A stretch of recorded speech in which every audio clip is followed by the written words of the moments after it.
Hi. So I had a question from Nico, somebody called Nico, I think, and they were asking if it's normal for what we say maybe consider as meditation mindfulness techniques to, rather than calm them and make them feel more that they can change things, actually do the opposite and allow invasive, maybe eating disorder thoughts to come through more and actually talk them out of doing the stuff that they need to do. So I actually know exactly what you mean. I think it depends on the person. I think it depends on the situation, because Nico was saying that really a lot of the time, in order for them to make change, they just got to be spontaneous and not think about it, just get it done, do it. And that might feel a little bit reckless. And I'm just going to say, Nico, if that works for you, do it.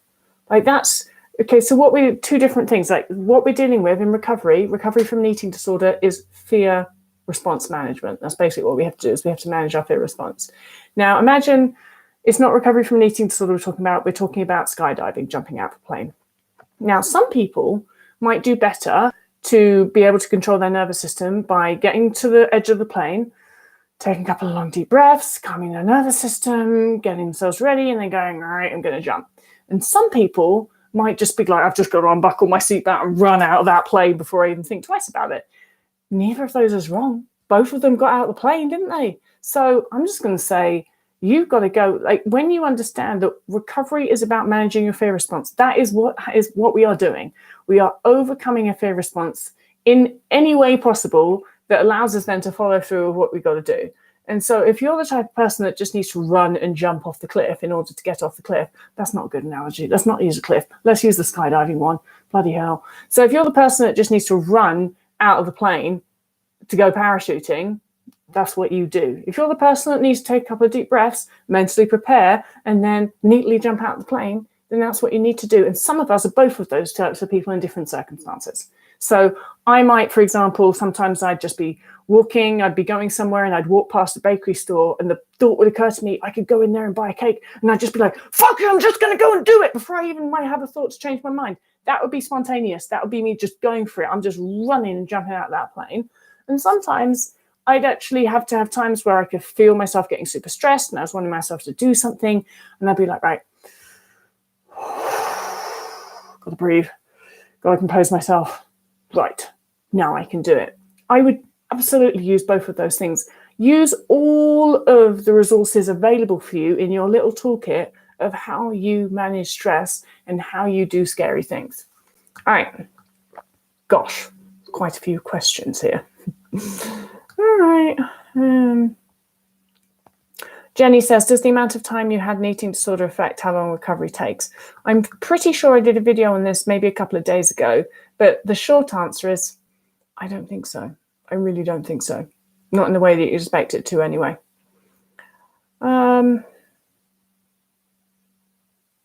Livy says, how do I handle comments that I ate other people's food? I feel so disgusting and ashamed. Well, that is your choice to feel disgusting and ashamed, isn't it? If people are accusing you of eating their food, then, I don't know, go and buy them some food to make up for it if they're upset about it. But I think, imagine that most people will be like, thank God she's eating.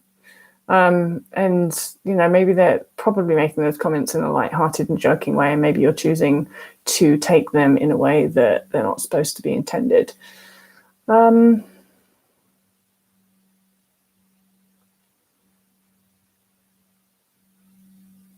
Lucy asks about low-level movement issues when genuinely to healthy weight. Recovery is not just about weight gain, it's about neural rewiring as well. And it sounds like you did not rewire your compulsive movement problem. So you have to rewire your compulsive movement problem. Recovery is not about just achieving a healthy weight. It's nutritional rehabilitation and neural rewiring. And if you don't do the neural rewiring, the result that you get at is a higher body weight and an eating disorder and all of those compulsions and things like that. You have not rewired compulsive movement. It just means that you have to now rewire compulsive movement. And you can absolutely do that. Same stuff applies to somebody who is underweight with compulsive movement, to somebody who is a normal weight with compulsive movement, to somebody who is considered in a larger body with compulsive movement. If you want to rewire compulsive movement, you have to stop compulsive movement for a prolonged period of time. I recommend at least a year. All right. Bella says, hi, school has started again, and I'm struggling with comparing my body to others. I'm also scared to gain more now I'm at a healthy weight. Oh, God, I wish people would stop saying that. And unrestricted eating is getting harder. It's because you haven't rewired fear of weight gain. Recovery is about nutritional rehabilitation and neural rewiring, and fear of weight gain is one of the things that you have to rewire. And so that's why it doesn't matter that you're at a healthy weight, your brain still fears further weight gain because that didn't get rewired. And so now you've done great. Like anybody that's achieved a healthy weight, good. Stay there, probably gain some more, but stay there. And now do the neural rewiring bit. So person that I spoke to before, I think Lucy, yes, good. Weight gain achieved, successful in that point. Now you've got to rewire compulsive movement. And Bella, good. And now you've got to rewire the fear of weight gain. Okay. I wrote a whole rewiring book on rewiring both of those things. I'm probably not going to regurgitate it right now, but if you look back at my other videos, I will have addressed rewiring fear of weight gain and rewiring compulsive movement, and in my blogs and stuff like that. And the book's like $4, so you don't need me to regurgitate it right now, do you? I've lost my place. Do you have experience working with clients with gastroparesis? What are your tips to handle the symptoms and be able to recover? Well, you've got to have, first of all, I think that what you need to do is you just need to have a bit of like compassion for your body and understand that the reason that you have delayed gastric emptying is because your body literally hasn't had enough resources to keep up its emptying schedule. So if you think about it, it's like the bin men come once a week, bin men and bin women come once a week, and they take the bins away, and that's normal. And then it's like you didn't pay your bill, and so the bin men didn't have enough money, so they're like, well, we can't come every week, we're just going to come once a month. And it was okay because you weren't really producing that much trash anyway.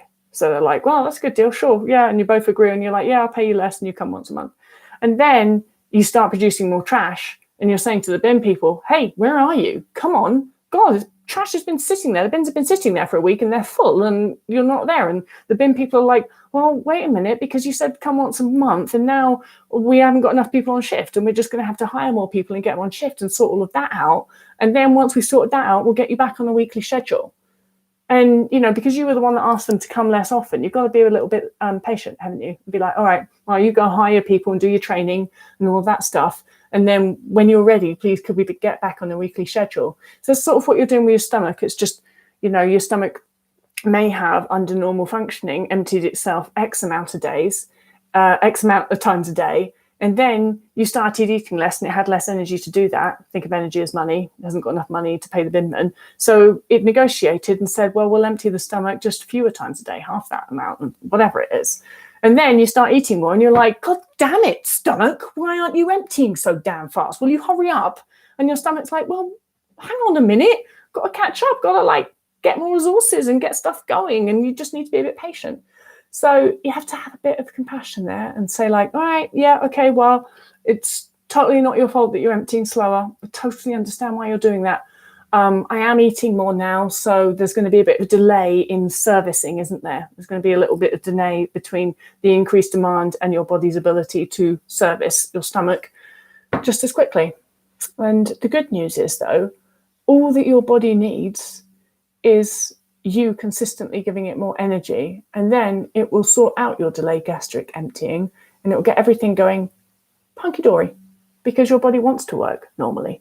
It doesn't want to have delayed stuff. It's only having delayed stuff because you didn't give enough energy, bless it. So be patient, keep eating really, really energy-dense foods. Now, think about it this way. So we'll go back to the bin men analogy. They're only coming once a month because they, you know, you weren't paying them enough and they couldn't come every week and you weren't generating enough trash anyway. So they're coming once a month. And then you realize like, oh shit, now I need them to come every week and I'm generating a lot more rubbish and they're not going to come. They're only going to come once a month for probably the next 3 months. It'll be, and then they'll come once a week. So then what would the smart thing that you would do? You'd be like, I have to work out how to generate less rubbish. Now this would be, so you'd be like, I have to work out how to get the things that I need in less packaging, because I still want to use the things that I would ultimately be generating rubbish, but I need it to be packaged less so I can less to fill that bin with. And so that's the same as eating nutrient-dense foods.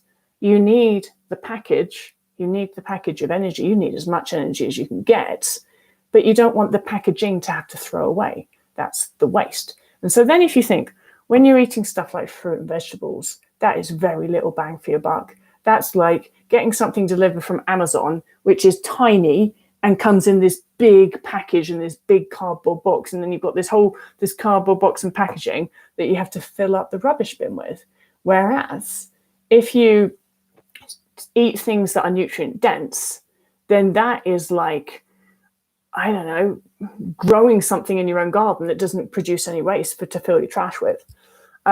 So you've got to think, what's the most nutrient dense foods that I can eat? So we're looking at cheese, chocolate, anything that is processed is going to be more nutrient dense, and it's going to cause, because it's the processing part of the food digestion that's troublesome for your body right now. So any foods that your body can digest easier are going to help with that. That's why processed foods are so wonderful in recovery, because they are pre-processed. Some of that work's been done. Whereas an apple, that is just like a waste of time in recovery, because not only do you not get much energy out of it, but your poor little under-resourced stomach's got to run around in circles trying to retrieve the odd calorie every now and then. Whereas processed food, that is like handing your body a gift. That is saying, here, body, here's $100 bill, go and use it. Processed food is your friend in recovery. So is food that is high in fat, saturated fat particularly, high fat food, chocolate, cheese, shit like that. That is your friend in recovery, because it delivers a lot of bang for your buck. And it means that it's super. Think about chocolate. It basically melts as you eat it. Your body has to do very little digestion, and it gets all of these brilliant, wonderful calories and nutrition from it. It's genius. So that's the type of food that you've got to eat. Think about it, like, all right, poor stomach, under-resourced, it's stressed. It's like a factory with only 2 workers that's trying to produce the amount of stuff that 10 workers would produce. So let's be kind to it, and let's give it processed, nutrient dense, and by nutrient dense I mean high calorie and easy to eat food, so that it can actually just have a bit of an easier time in there. And it's going to use that energy to replenish itself and get your stomach functioning faster. And that will lead to less constipation, less IBS, and all that stuff. I really hope that makes sense, because it's bloody important. You are wasting your time in recovery by eating these high fiber fruits, veg, hard to digest foods. Waste of fucking time. Or think about it, it's almost like mean to your body, basically. You're making it run around in circles to retrieve any calories. Be kind. It's under-resourced. It's not doing too well. It's had too few calories to function properly. The kind way to do it is to eat nutrient-dense, high-calorie processed foods that deliver the energy that your body needs to it in the least packaging possible, so it can just open it up and use the energy. And with that, I've got to go.